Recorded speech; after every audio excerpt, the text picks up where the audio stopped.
Halo semuanya, selamat pagi. Masih bersama Bu Retno. Kita sudah masuk ke sesi 13 mata kuliah Introductory Managerial Accounting. Nah, kita sudah masuk ke topik terakhir di mata kuliah ini, yaitu kita akan belajar tentang standard cost dan balance scorecard. Apa itu standard cost? Nah, sebelumnya saya akan mengingatkan kalian dengan topik minggu lalu, yaitu budget. Masih ingat manfaat budget? Manfaat budget adalah salah satunya sebagai control device ya. Sebagai control device. Nah, di sini kita menggunakan budget salah satunya untuk mengevaluasi kinerja manajemen. Ya kan? Kita mengevaluasi kinerjanya manajer kita itu kan dengan membandingkan antara actual dengan budgetnya. Nah, kalau minggu lalu yang kita bandingkan adalah secara total ya, secara total, actual total dan budget total. Nah, untuk lebih meningkatkan kontrol, maka dikembangkanlah apa itu yang disebut dengan standard costing. Nah, apa yang membedakan standard cost dengan budget? Kalau budget itu dilihatnya secara agregat, secara total. Kalau standard costing itu akan dilihat per unitnya. Jadi di sini untuk menghasilkan satu unit produk berapa cost standarnya gitu. Oke. Nanti kita lihat. Nah, secara umum fungsi dari standard cost itu kurang lebih hampir sama dengan budget, tentunya untuk memfasilitasi manajemen dalam perencanaan, untuk membuat karyawan itu lebih sadar biaya, kemudian sangat berguna dalam menentukan selling price, kemudian membantu manajemen dalam hal kontrol ya. Nah, kenapa membantu manajemen dalam hal kontrol? Karena itu membandingkan antara standar sama actual. Standar sama actual dibandingkan, nanti ketemulah variance-nya. Nah, variance-nya ini nanti yang digunakan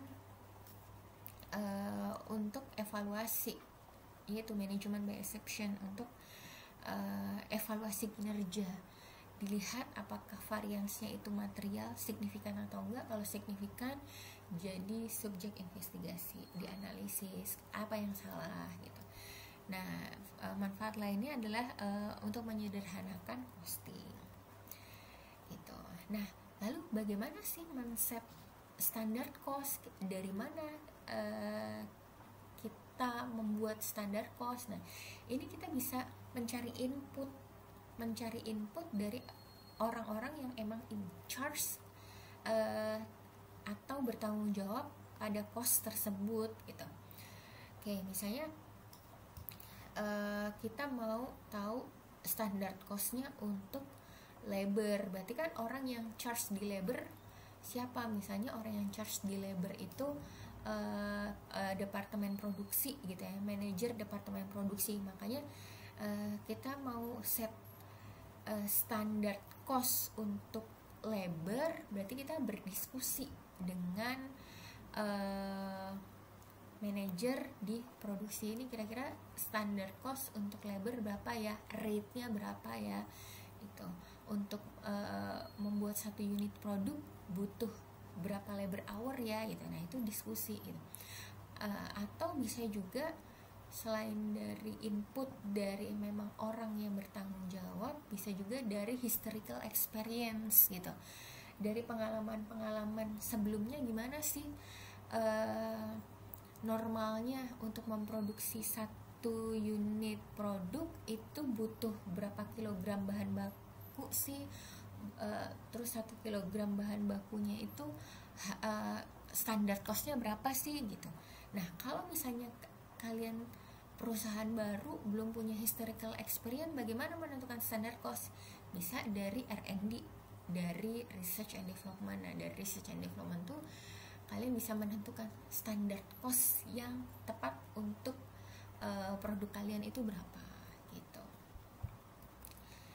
Nah, dalam men-set standar cost itu ada dua hal sih sebenarnya, ada dua level gitu, ada di level ideal atau di level normal.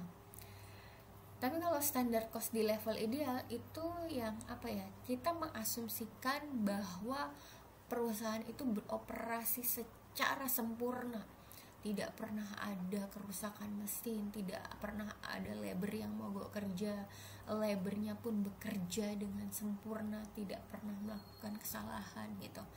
Nah, tapi yang ideal standard ini agak too beautiful to be true, makanya normalnya tuh perusahaan men-set standarnya itu di normal standar. Jadi kalau normal standar itu termasuk relatif toleran terhadap kerusakan mesin, toleran terhadap mungkin pekerja yang mungkin saja melakukan kesalahan. Nah, itu. Jadi normalnya sih perusahaan itu men-set standarnya itu di yang normal standar.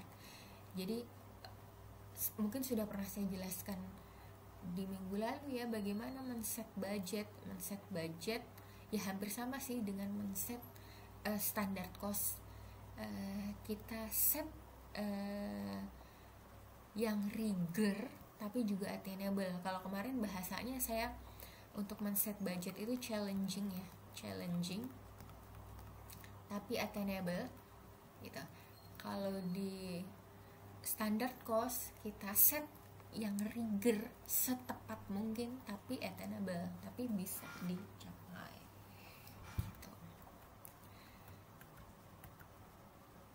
Nah, untuk menyusun suatu standar cost dari suatu produk, tentunya kita menyusun standar cost untuk tiap produk costnya dulu ya.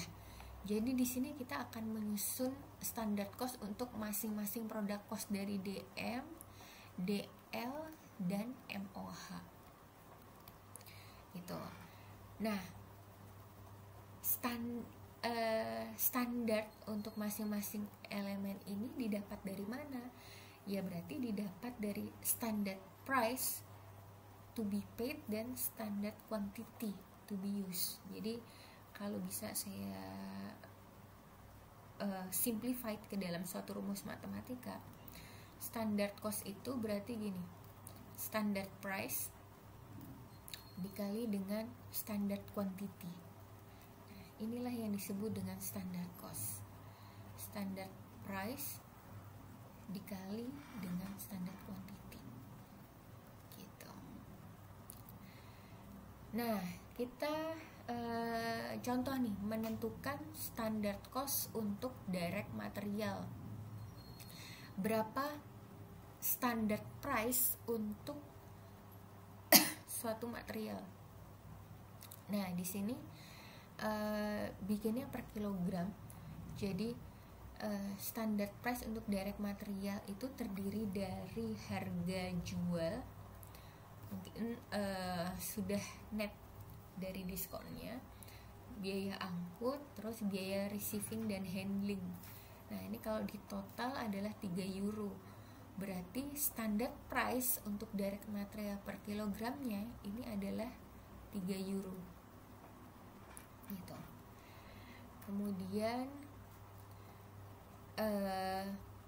standard quantity-nya gimana? Standard quantity-nya berarti kan untuk membuat satu unit produk itu butuh berapa kilogram material sih gitu. Misalnya di sini ada required materialnya 3,5, tapi dia ada cadangan kalau ada waste atau cadangan kalau ada spoilage gitu. Nah, jadi kira-kira standar direct material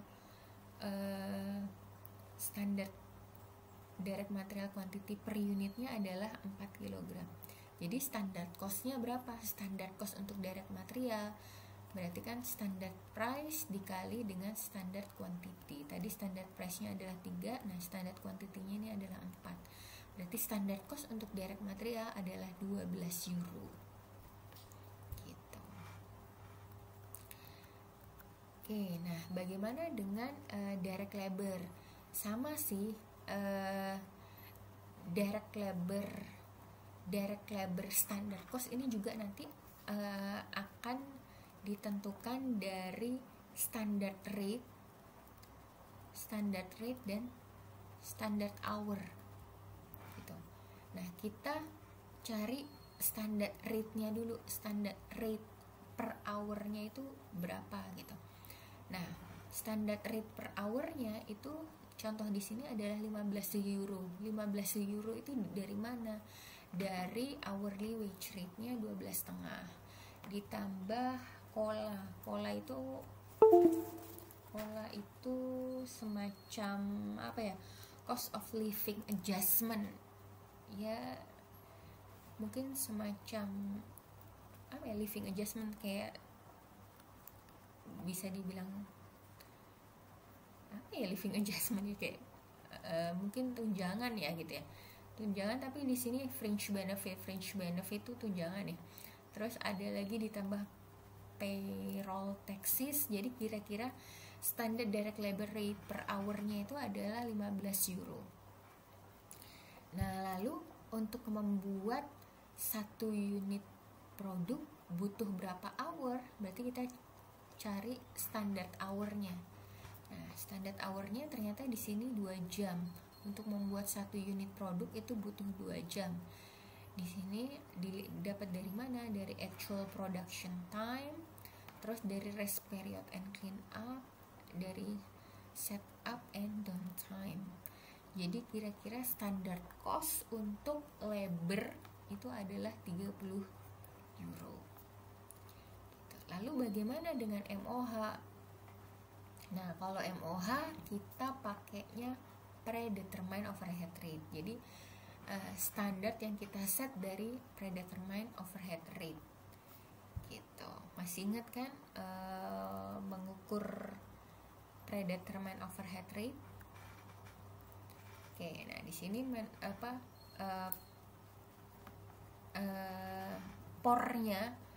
pornya itu adalah 5 euro. Rate-nya itu adalah 5 euro. Dari mana? Dari ini budgeted overhead cost variabel ditambah fix dibagi sama dasar pembebanannya. Dasar pembebanannya labor hour. Nah, dia standar labor hour-nya 26.400. Ketemulah 5 euro. Nah, 5 euro ini kan rate pornya. Nah, sedangkan untuk membuat satu unit produk kamu butuh 2 jam.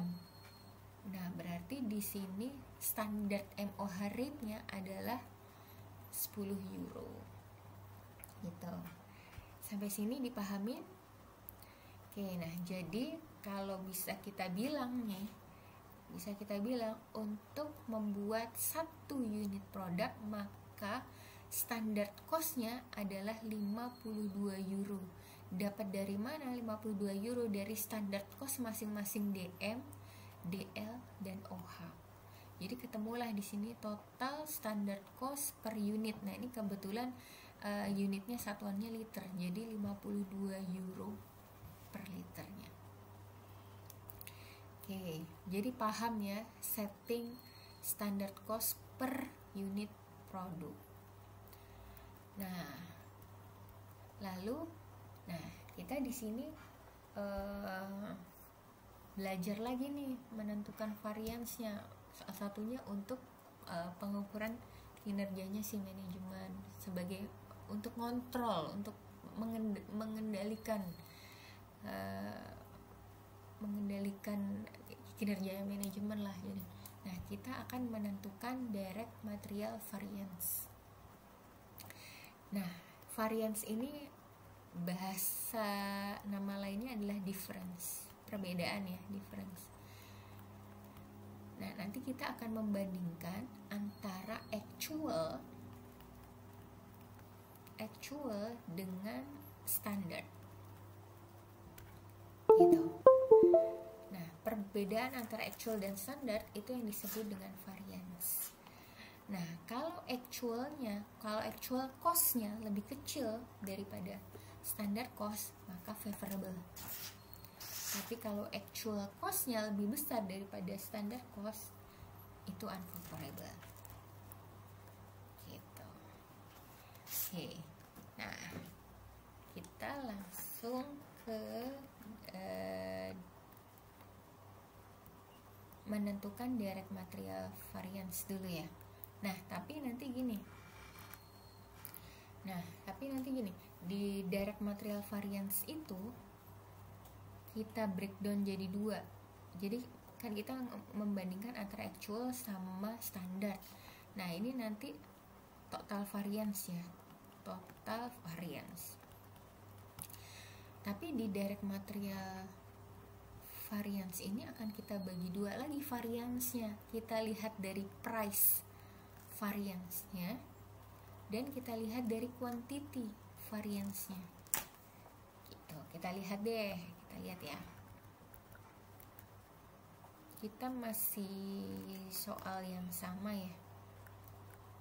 Oke, kita pakai soal yang sama.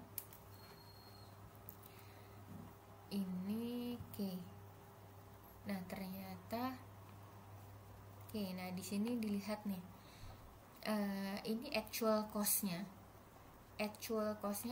Ini asumsinya memproduksi 1000 liter. Actual cost-nya 55.000. Padahal tadi standar cost kita kan per liternya 52 euro ya. Berarti kalau 1000 liter harusnya standar cost-nya 52.000. Nah, actual cost-nya 55.000 euro, standar cost-nya 52.000 euro, berarti total variance-nya adalah 3.000 euro. Nah, ini total variance secara dalam satu produk cost gitu. Nah, ini kita mau bikin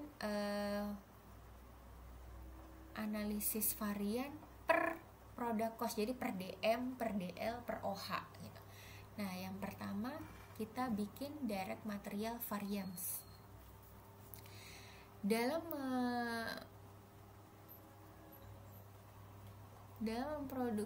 completing pesanan 1000 liter Sonic Tonic menggunakan 4.200 kg direct material. Oke, berarti ini adalah actual quantity-nya ya.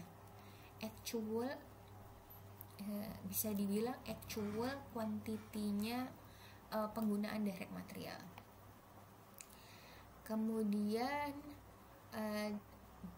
these were purchased at cost 3,10 per unit. Oke, berarti ini actual price-nya. Ini actual price. Padahal kita tadi standard price-nya itu adalah 3 euro ya. Standard price-nya 3 euro.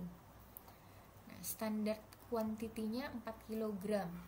Unit standard quantity USQ-nya 4 kg. Berarti standard quantity-nya berapa? Standard quantity-nya berarti kan kalau kita produksi 4 kg kali 1000 liter. Berarti standard quantity-nya di sini SQ-nya sama dengan 4.000 ya. 4.000 kg. Oke. Nah, bagaimana cara membuat direct material variance? Nah, ini kita akan membandingkan antara actual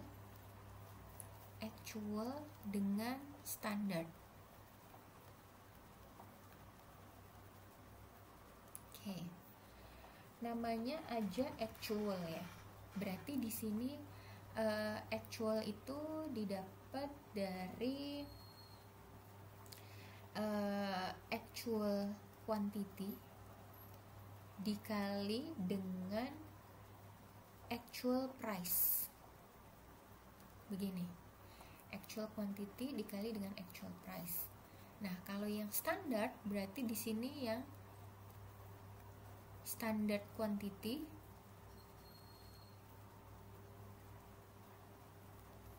dikali dengan standard price. Oke. Berarti actual quantity-nya berapa? Actual quantity-nya kan 4.200 ya.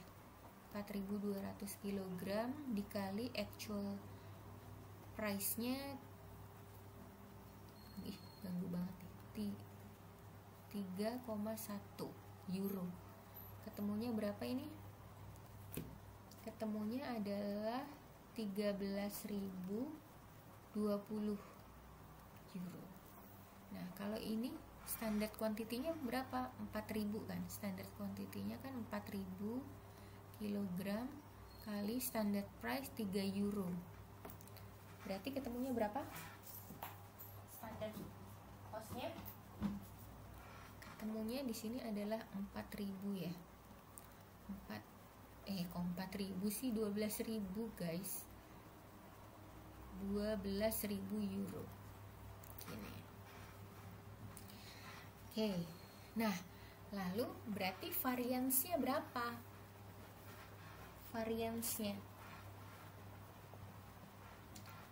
total varian, total direct material variance. Oke, kalau ini saya kasih kode 1 ya. Actual ini saya kasih kode 1, standar ini saya kasih kode 3. Oke, berarti direct material variance itu didapat dari mana? Berarti kan actual dikurangi dengan standar ya. 13.020 dikurangi dengan 12.000. Ketemunya berapa? Ketemunya adalah 1.020. Nah, ini favorable atau unfavorable? Actualnya lebih besar loh daripada standarnya. Berarti di sini unfavorable variance. Nah, ini berarti total direct material variance itu dapat dari mana? Dari 1 dikurangi 3 ini ya. Dari actual dikurangi dengan standar. Nah, tadi kan seperti saya sudah sebutkan di muka bahwa kita nggak cuma menganalisis total direct material variance-nya loh, tapi kita juga akan menganalisis price variance-nya. Price variance dan quantity variance.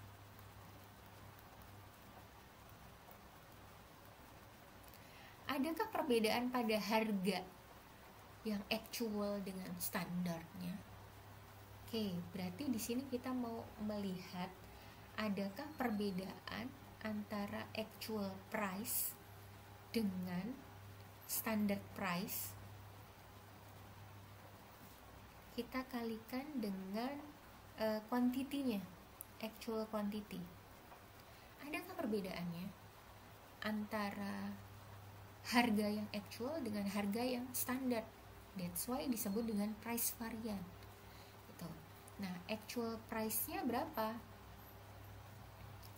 Ini boleh nggak saya breakdown lagi? Ini kalau di bahasa matematika ini jadi begini nih. AP dikali AQ dikurangi SP dikali AQ. Bisa ya? Boleh ya? Oke, nah sekarang yang di quantity variance.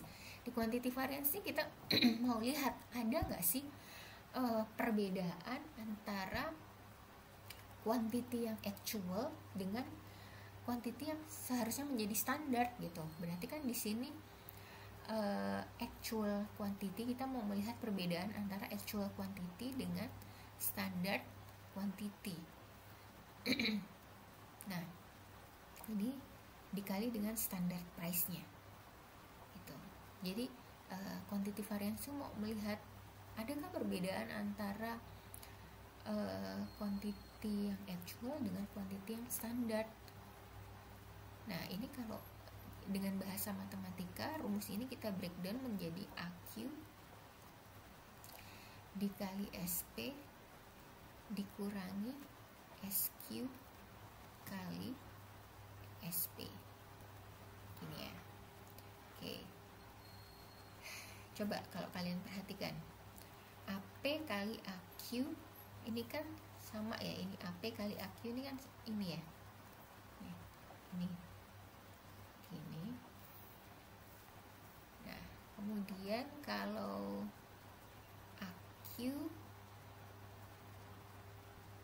ini ya, ini SQ kali SP ini sama dengan ini ya, ini SQ kali SP sama dengan ini. Oke, berarti ini ada SP, ada IQ, ini ada SP, ada EQ. Nah, jadi ini boleh ya, ini saya tambahin di sini. Di sini adalah AQ kali dengan SP. Nah, ini saya coding menjadi 2. Jadi boleh saya tulis di sini price variance adalah 1 minus 2. Di sini quantity variance adalah 2 minus 1. Gitu. Oke, ini saya kode 2 ya. Oke.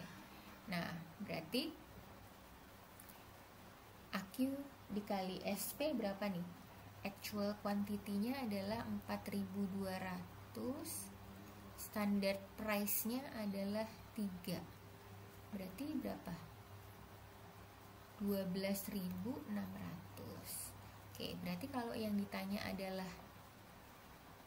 price varian berarti gimana? Berarti 13.020 ini ya, 13.020 dikurangi dengan 12.600. Ketemunya berapa? Ketemunya 420. Favorable atau unfavorable?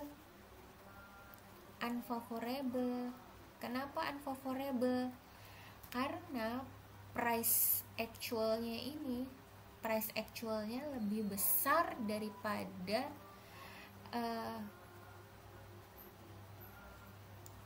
price actualnya lebih besar daripada price yang standar. That's why dia unfavorable. Lalu bagaimana dengan ini? Berarti kan ini 2 minus 1, berarti di sini 12.600 dikurangi sama 12.000. Ketemunya adalah 600. Nah, 600 ini favorable atau unfavorable? Dia unfavorable juga. Kenapa dia unfavorable? Karena actual quantity-nya lebih besar daripada standard quantity. Gitu. Jadi dia unfavorable. Nah, secara total dia juga unfavorable. Gitu. Jadi paham membuat analisis varian untuk direct material. Jadi kita nggak cuma melihat direct material varian secara total, tapi kita juga melihat price variance-nya dan quantity variance-nya. Nah, lalu kita analisis dong. Kita analisis kenapa ini bisa terjadi price varian. Salah siapa? Kenapa ini bisa terjadi quantity varian dan unfavorable? Salah siapa? Kita lihat.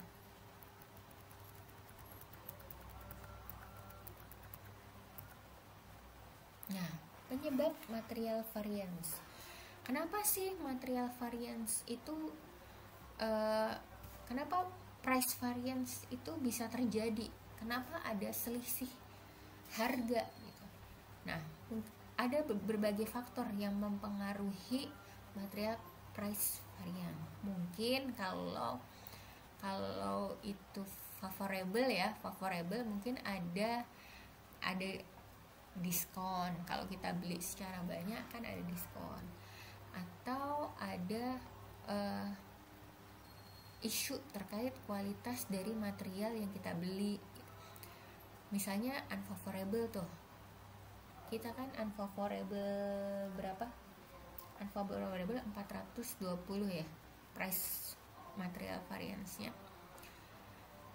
Unfavorable 420. Kenapa yang actualnya lebih mahal? Adakah isu terkait quality? Misalnya kita biasa beli grade B karena nggak ada di pasaran grade B, kita beli grade A gitu, jadi yang menyebabkan itu mahal. Atau isu terkait delivery, metode delivery yang digunakan gitu. Misalnya kita butuhnya cepat, kalau kita butuhnya cepat berarti kan kita harus pakai delivery yang mahal. Nah that's why itu terjadi unfavorable.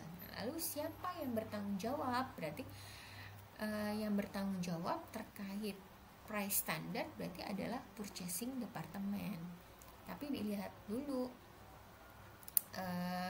penyebabnya apa gitu. Kalau penyebabnya nggak bisa dikontrol sama purchasing department, ya purchasing department bisa apa gitu. Misalnya yang nggak bisa dikontrol, misalnya barang itu nggak ada di pasaran sehingga harga langka, harganya mahal. Nah itu kan sesuatu yang nggak bisa dikontrol sama purchasing department.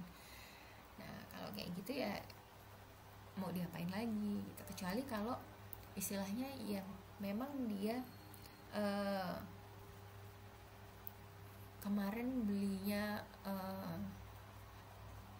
apa ya, misalnya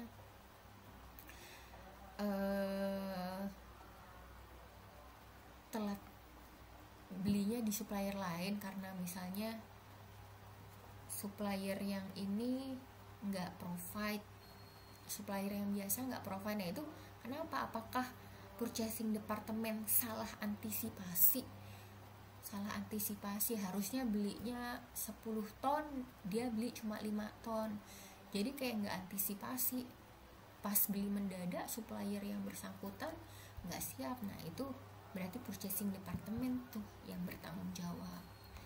Jadi dilihat ya, dianalisis kenapanya, siapa yang bertanggung jawab, dan terus kita melakukan corrective actionnya bagaimana gitu. Nah kalau terkait material quantity variance ini siapa yang bertanggung jawab? Nah kalau yang berhubungan sama quantity itu biasanya yang bertanggung jawab itu dari produksi departemen. Tapi dilihat juga apa yang menyebabkan material quantity variance. Nah apakah misalnya inexperienced worker, jadi workernya itu nggak terampil. Kalau workernya nggak terampil berarti kan menghabiskan banyak direct material, atau karena kesalahan mesin yang tahu-tahu down, atau apa. Nah itu tanggung jawab dari departemen produksi. Oke, sampai sini dipahami? Oke, direct material oke, kita ke direct labor dan total manufacturing overhead variance. Nah pada prinsipnya sama. Untuk membuat direct labor variance, kita akan membandingkan antara actual dengan standar. Ini pada prinsipnya sama. Nah yang actual, oke, kita lihat dulu di contoh soal. Jadi di sini Sonic Tonic dia incurred 2100 direct labor hour. Oke, berarti ini adalah actual hour-nya ya, actual hour. Kemudian average hour rate-nya ini adalah actual rate. Oke. Nah, padahal standar hour-nya itu 2000 jam. Dari mana? Dari 1000 liter kali 2 jam. Ini standar hour-nya harusnya 2000 jam. Ini standar hour. Dan standar rate-nya harusnya 15 euro. Nah, kita disuruh mencari total labor variance. Oke, kita bandingin dulu antara actual dan standar. Actual apa? Berarti kita akan melihat di sini adalah actual hour dikali dengan actual rate-nya. Actual hour-nya berapa? Actual hour-nya adalah 2100. Actual rate-nya adalah 14,8. Ketemunya berapa? 31.080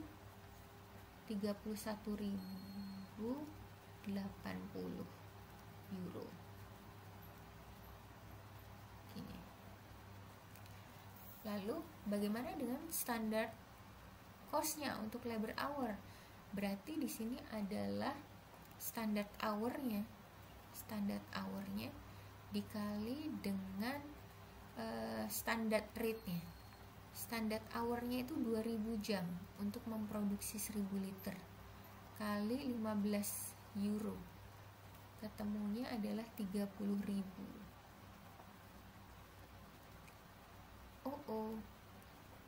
Standarnya 30.000, actualnya 31.000. Berarti di sini total direct labor variance-nya gimana? 31.080 dikurangi 30.000. Berapa variance-nya? Variance-nya 1080. Favorable atau unfavorable? Unfavorable dong, karena actualnya lebih besar daripada standarnya. Unfavorable. Oke, ini saya lambangin 1, saya kode 1, ini saya kode 3. Berarti total direct labor variance adalah 1 dikurangi 3. Oke, nah direct labor variance juga bisa kita breakdown berdasarkan price atau rate variance ya. Ini price atau rate variance ya. Variance ini dan quantity variance atau hour variance. Quantity atau hour variance. Berarti di sini kalau yang rate varian berarti di sini kita mau melihat adakah perbedaan antara actual rate dengan standard rate-nya. Ini dikali dengan actual hour ya. Oke. Nah, kalau ini kita mau melihat adakah perbedaan antara actual hour-nya dengan standard hour-nya. Ini dikali dengan standard rate-nya. Nah, ini kalau saya breakdown ini AR dikali AH dikurangi SR dikali AH. Kalau yang ini AH dikali SR dikurangi SH dikali SR. Oke. AH dan AR. AH dan AR ini ya. Ini set. Kalau ini SH dan SR nih ini. Oke. Berarti ini boleh nih di kode 2 ini saya tulis ini SR dan AH. Ini AH kali SR. Oke. AH dikali SR berapa? AH mana AH 2100 kali standar rate-nya 15. Berarti ketemunya 31.500. Oke. Berarti price variance itu ini ya, AR kali AH ini 1. Saya kode 1, ini 1 dikurangi dengan SR kali AH 2 ini. Berarti berapa nih? 31.080 dikurangi 31.500. Berapa ketemunya? 420 ya.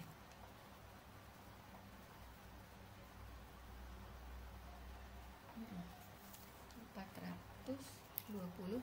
Favorable atau unfavorable? Unfavorable dong, karena actual rate-nya lebih besar daripada standard rate-nya. Unfavorable. Oke, bagaimana dengan ini? AH kali SR itu kan 2 ya, ini 2. Kode 2. SH kali SR ini kan 3 ini. Berarti 2 dikurangi 3. AH kali SR kan tadi 31.500, 30.000. Berapa ini? Wait. Ini 420 favorable atau unfavorable?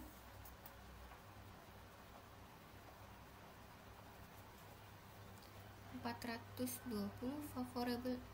Wait. Mana ini?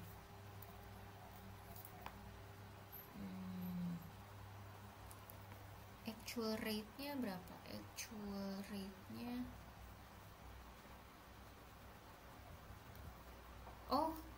salah. Actual rate-nya tuh justru lebih kecil nih. Actual rate-nya 14,8. Standard rate-nya 15. Berarti di sini actual rate-nya lebih kecil. Berarti di sini favorable, guys. Sorry. Oke, di sini favorable ya. 420 favorable karena actual rate-nya lebih kecil daripada standard rate-nya. Nah, kalau ini ketemunya 1500. Favorable atau unfavorable? Kita lihat actual hour-nya. Ini actual hour-nya lebih besar daripada standard hour-nya. Berarti di sini unfavorable. Nah, lalu kita analisis. Kenapa bisa terjadi variance? Siapa yang bertanggung jawab? Kita analisis. Oke.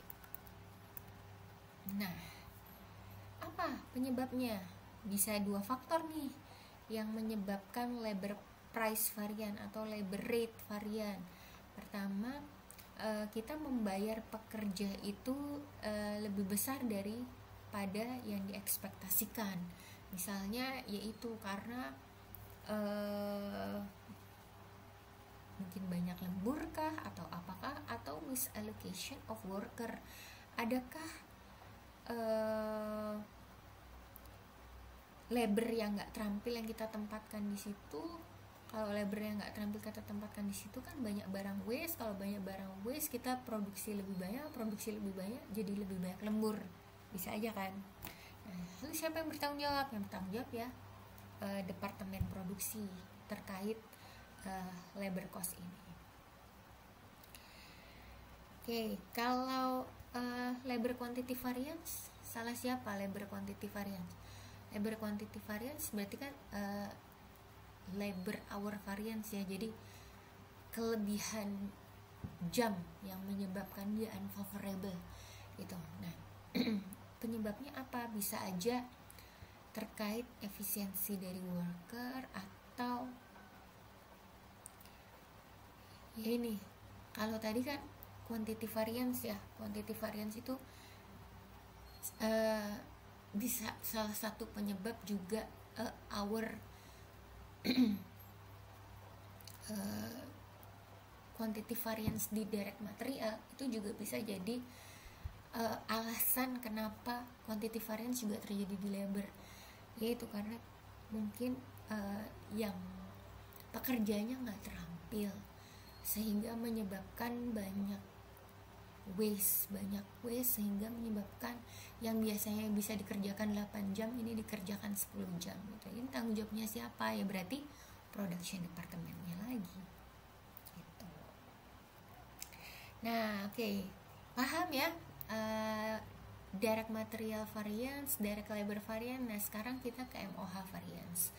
Nah, kalau MOH variance ini kita akan melihatnya secara total overhead variance. Total overhead variance kita bandingkan antara actual sama standar overhead applied-nya. gitu.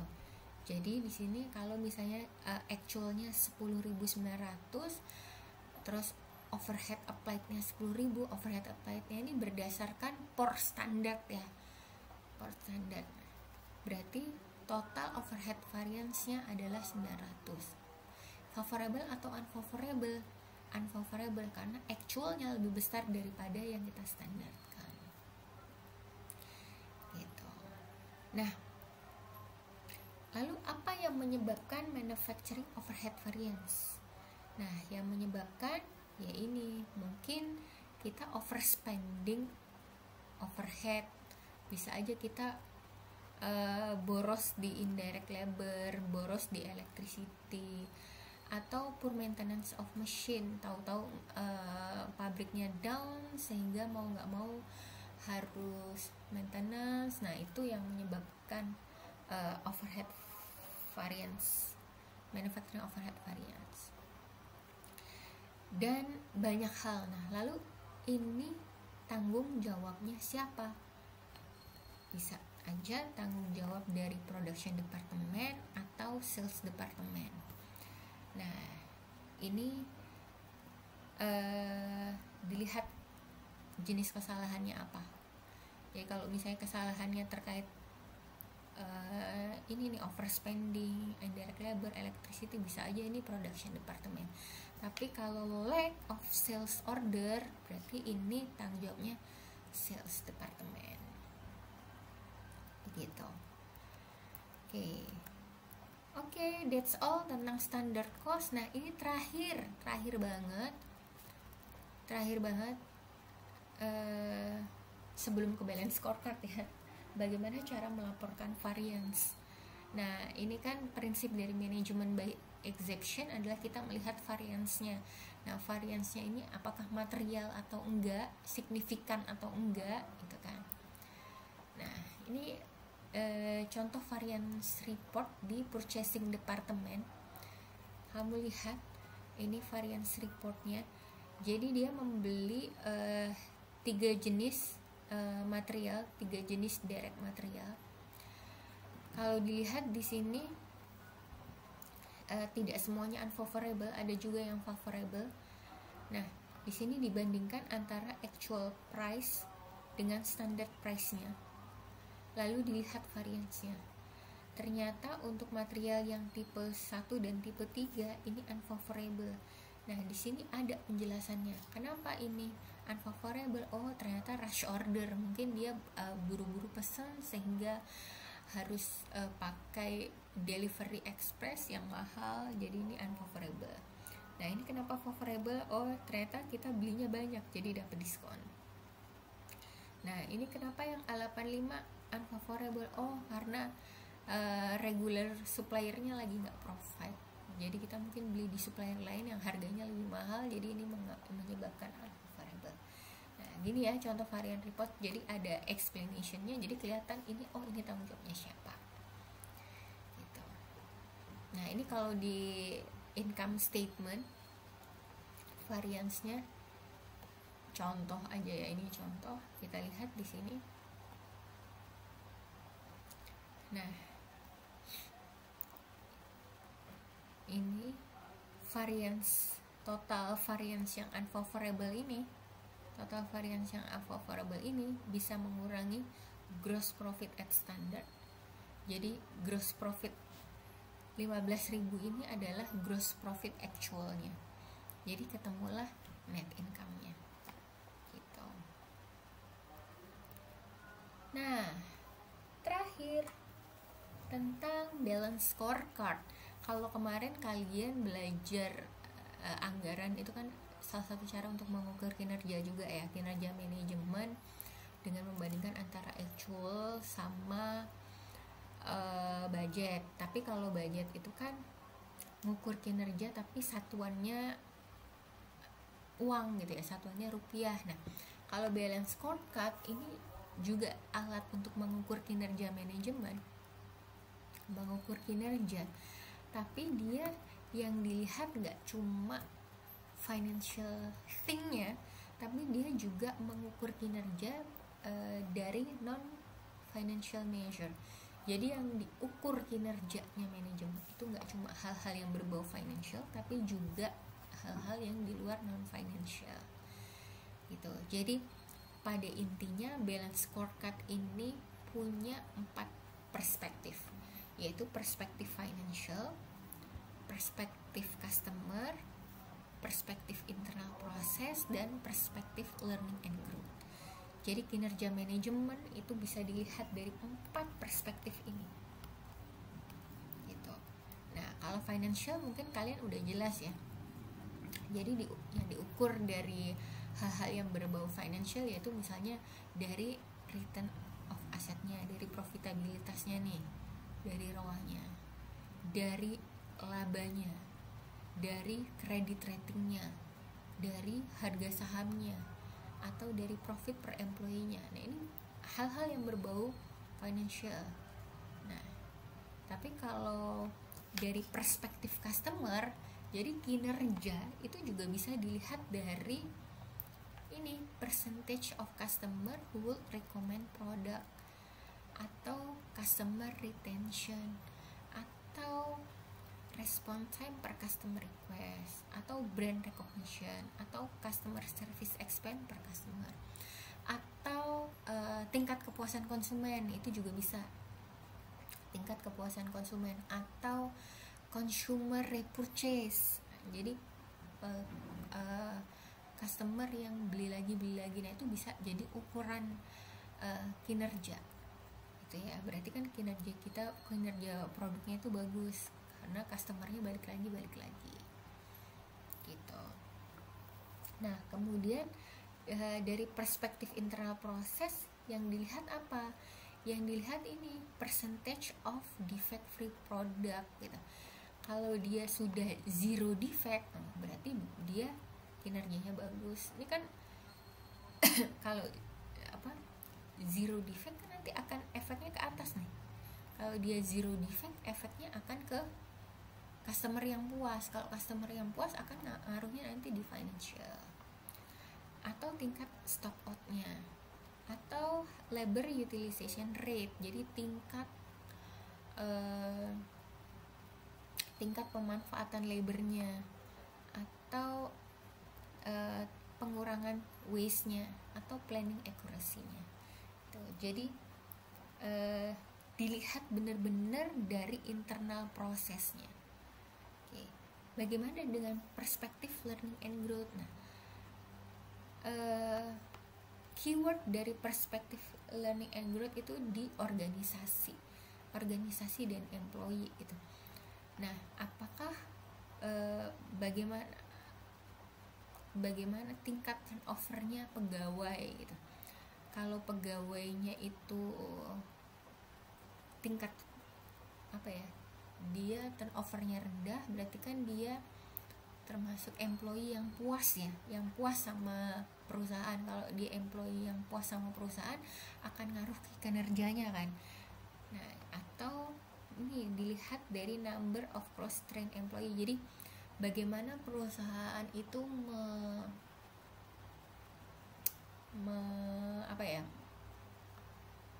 memberikan training, memberikan workshop, memberikan pelatihan untuk pegawainya gitu.